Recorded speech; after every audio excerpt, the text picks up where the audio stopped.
আর 5-7 দিন টাইম দিন, অযোগ্য শিক্ষকদের তালিকা দিয়ে দেব যাদের শুভেন্দু অধিকারী চাকরি দিয়েছিলেন। Most corrupted politician. আমার দয়ায়ও অ্যারেস্ট হয়নি, এবার ওকে আর কেউ বাঁচাতে পারবে না। শুভেন্দুর বিরুদ্ধে বিস্ফোরক তথ্য ফাঁস করলেন কল্যাণ ব্যানার্জি। শুভেন্দু অধিকারীও কি তাহলে পয়সা নিয়ে চাকরি দিয়েছেন? কল্যাণ ব্যানার্জির এই অভিযোগ ঘিরে ইতিমধ্যেই শোরগোল পড়ে গিয়েছে। যদি এমনটা হয় তাহলে 26-এর বিধানসভা ভোটের আগে তৃণমূলের পালে হাওয়া লাগলো বলে। শনিবার সন্ধ্যায় হুগলির শেওড়াফুলির লোনাডাঙ্গায় সেখানে জগদ্ধাত্রী পুজোর উদ্বোধনী অনুষ্ঠানে উপস্থিত হয়েছিলেন শ্রীরামপুরের তৃণমূল সাংসদ কল্যাণ ব্যানার্জি। সেখানেই তিনি শুভেন্দু অধিকারীকে আক্রমণ করে বলেন, কয়েকটা দিন সময় দিন, অযোগ্য শিক্ষকদের তালিকা দিয়ে দেবো যাদের শুভেন্দু অধিকারী চাকরি দিয়েছিলেন। Most corrupted politician. আমার দয়ায় ও অ্যারেস্ট হয়নি, এবার আর ওকে কেউ বাঁচাতে পারবে না। হাইকোর্টও রক্ষা কবচ তুলে নিয়েছে। চাকরি দেওয়ার নামে যে দুর্নীতি করে, যত টাকা তুলেছিল এবার সব কিন্তু বেরিয়ে আসবে। আমাকেও বলেছে কর্মচারী, ও নিজেই তো নরেন্দ্র মোদী অমিত শাহের চাকর। বলছে জিতে গেছে, এবারে আর জিততে হবে না, আরো 5-7টা দিন টাইম দিন। মেদিনীপুর ডিস্ট্রিক্টে টেন্টেড টিচার যত হয়েছিল এবং পুরুলিয়া বাঁকুড়া জেলা থেকে যত অযোগ্য শিক্ষকদের শুভেন্দু অধিকারী চাকরি দিয়েছিল তাদের নামের তালিকা প্রকাশ করব। দেখতে থাকুন কি হয়। কি বলছেন কল্যাণ ব্যানার্জি, আসুন শোনাই। শেষ হয়ে যাবে ওরা। আর অনেক বড় বড় কথা বলে তো, নরেন্দ্র মোদী কর্মচারীর কথাই শুনে রাখ। কর্মচারীর কথা শুনতে হবে কাকে? না, নরেন্দ্র মোদী অমিত শাহর ঘরের যে ডোমেস্টিক সার্ভেন্ট থাকে না, শুভেন্দু অধিকারী, তাকে শুনতে হবে। ও তো আমাকে কর্মচারী বলেছে, তা আমি তো কর্মচারী, ঠিক আছে ভাই, আমি তো পার্টি করি,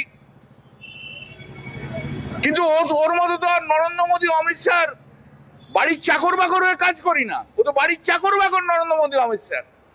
ওর যে কি হাল হচ্ছে ও বুঝতে পারছে। বলছে জিতে গেছে, কোন এক চ্যানেল দেখাচ্ছে জিতে গেছে।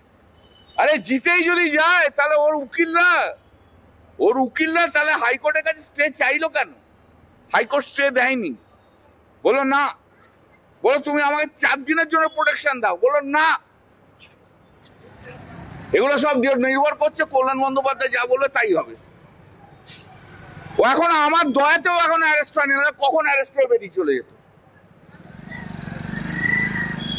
এটা ফালতু থার্ড গ্রেডের লোক। এটা এত চুরি করেছে, আরো আসছে। আমি আর 5-7 দিন টাইম দিন।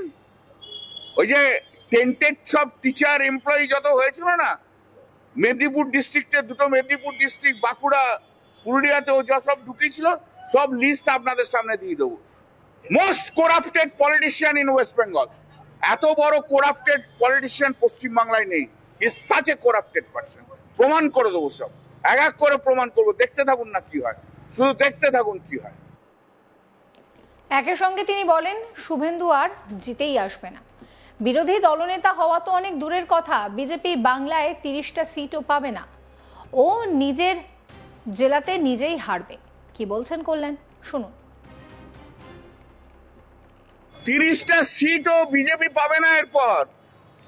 ও তো জিতেই আসবে না, বিরোধী দলনেতা হওয়া তো দূরের কথা। ও বড় বড় বক্তৃতা দিতে পারে, মাঠে কিছু নেই, কোথাও কোনো লোক নেই ওদের। মোদির নাম করে এবার জিতছিল, মোদি যখন থাকবে না, এদের শিয়াল কুকুরে টেনে টেনে নিয়ে চলে যাবে। বলছে 6-6টা পাবে ওর জেলা থেকে, 16। ওর জেলায় ও নিজেই হারবে। ওকে লিখে বলে দিন ওর জেলায় ও নিজেই হারবে। ও পারলে হিম্মত থেকে করে দেখাক। সলক জানে, সলক কিসে হয় জানে, ও জানা আছে। তো অশিক্ষিত লোক একখানা, চুরি করে পাস করা লোক সব। বাংলা খাওয়া একটা লোক। তিনি আরো বলেন, যারা নারী শক্তিকে অপমান করে, মহিলা মুখ্যমন্ত্রীকে অপমান করে, তাদের ভালো হয় না। মায়ের কাছে প্রার্থনা করছি, মা যেন দুহাত ভরে মমতা ব্যানার্জিকে আশীর্বাদ করেন। কি বলছেন কল্যাণ, শুনুন।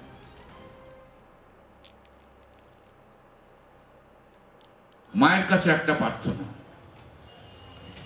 মা যেন দুহাত ভরে আমাদের দিদি মমতা দিকে আশীর্বাদ করে 2026। আর পশ্চিমবাংলায় যতগুলো অসুর আছে না, সেই অসুরগুলো যেন বধ হয়ে যায়, 30 যেন অতিক্রম না করতে পারে। মায়ের কাছে এই প্রার্থনা জানাই। আর মায়ের কাছে এই প্রার্থনাও জানাই, মাতৃশক্তি কে যারা অপমান করে, যারা নারী শক্তিকে অপমান করে, যারা নারী মহিলা মুখ্যমন্ত্রীকে দিনের পর দিন অপমান করে, মা যেন 2026-এ তাদেরকে সুদে আসলে বুঝিয়ে দেয় যে নারী শক্তিকে অপমান করলে, মহিলা মুখ্যমন্ত্রীকে অপমান করলে, এ অপমান নারী জাতির অপমান, তার যেন ঠিক মতো আগুন লাগিয়েছি। লেগে কালকে একটু আগুন লেগেছে, দেখে নেবেন মায়ের আশীর্বাদে জ্বলে পুরো খাক হয়ে যাবে। কল্যাণ ব্যানার্জি বিস্ফোরক অভিযোগ করছেন যে শুভেন্দু অধিকারী নাকি টাকা নিয়ে চাকরি দিয়েছেন এবং কয়েকটা দিন তিনি সময় চেয়েছেন, সেই সময়ের পর তিনি সমস্ত সত্য ফাঁস করে দেবেন। একই সঙ্গে তিনি বলছেন যে শুভেন্দু অধিকারী এবার নিজের জেলাতেই হারবে।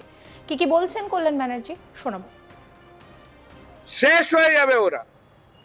আর অনেক বড় বড় কথা বলো তো, নরেন্দ্র মোদী কর্মচারীর কথাই শুনে রাখ।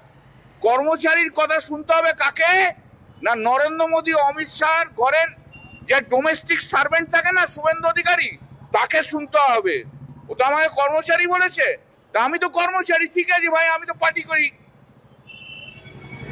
কিন্তু ওর মতো তো আর নরেন্দ্র মোদী অমিত শাহর বাড়ির চাকর বাকর হয়ে কাজ করি না। ও তো বাড়ির চাকর বাকর নরেন্দ্র মোদী অমিত শাহ। ওর যে কি হাল হচ্ছে ও বুঝতে পারছে। বলছে জিতে গেছে, কোন এক চ্যানেল দেখাচ্ছে জিতে গেছে। আরে জিতেই যদি যায় তাহলে ওর উকিলরা তাহলে হাইকোর্টের কাছে স্টে চাইলো কেন? হাইকোর্ট স্টে দেয়নি, বলো না, বলো তুমি আমাকে 4 দিনের জন্য প্রোটেকশন দাও, বলো না।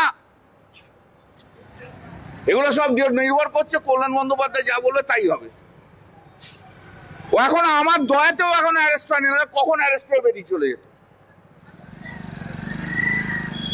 এটা ফালতু থার্ড গ্রেডের লোক। এটা এত চুরি করেছে, আরো আসছে।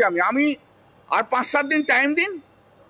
ওই যে টেন্টেড সব টিচার এমপ্লয়ি যত হয়েছিল না মেদিনীপুর ডিস্ট্রিক্টে, 2টো মেদিনীপুর ডিস্ট্রিক্ট, বাঁকুড়া, পুরুলিয়াতে ও যা সব ঢুকিয়েছিল সব লিস্ট আপনাদের সামনে দিয়ে দেবো। Most corrupted politician in West Bengal. এত বড় করাপ্টেড পলিটিশিয়ান পশ্চিমবাংলায় নেই। Is such a corrupted person. প্রমাণ করে দেবো সব, এক করে প্রমাণ করবো। দেখতে থাকুন না কি হয়, শুধু দেখতে থাকুন কি হয়। 30টা সিটও বিজেপি পাবে না এরপর। ও তো জিতেই আসবে না, বিরোধী দলনেতা হয়তো দূরের কথা। ও বড় বড় বক্তৃতা দিতে পারে, মাঠে কিছু নেই, কোথাও কোনো লোক নেই ওদের। মোদির নাম করে এবার জিতছিল, মোদি যখন থাকবে না, না এদের শেয়াল কুকুরে টেনে টেনে নিয়ে চলে যাবে। এই ভিডিও সম্পর্কে আপনাদের মতামত জানাবেন। সমস্ত খবরের আপডেটের জন্য চ্যানেলটিকে সাবস্ক্রাইব করবেন, নোটিফিকেশন পেতে বেল আইকনে ক্লিক করবেন, ফলো করতে ভুলবেন না আজ তাক বাংলার হোয়াটসঅ্যাপ চ্যানেল।